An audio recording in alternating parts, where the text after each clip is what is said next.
I counsel you to buy from me gold refined by the fire, so that you may be rich, and white garments, so that you may clothe yourself, and the shame of your nakedness may not be seen, and salve to anoint your eyes, so that you may see.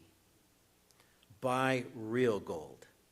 Not that they could purchase salvation, but rather value the purity of life that comes from the redemption offered in Jesus, which is to have what is of true value.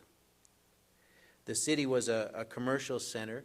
It was prosperous, but not in a true sense of eternal prosperity.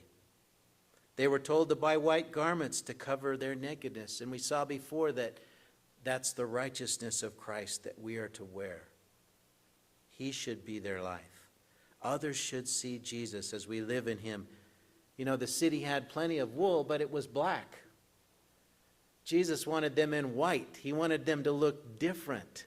He wanted them to stand out, noticeably different. They were to anoint their eyes with eye salve so they could see.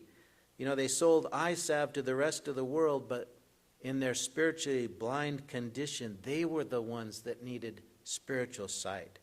And Jesus was challenging them to see as he sees, to look through his eyes and see their true condition and what is truly of value.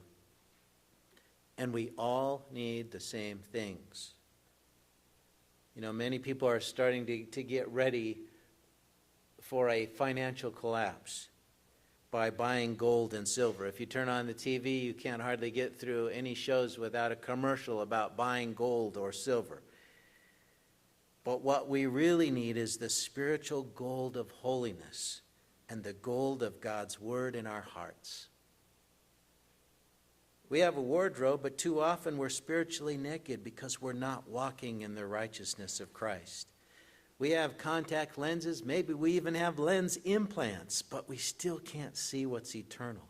We need to lift our eyes from this world and see Jesus in his glory, like John did in chapter 1.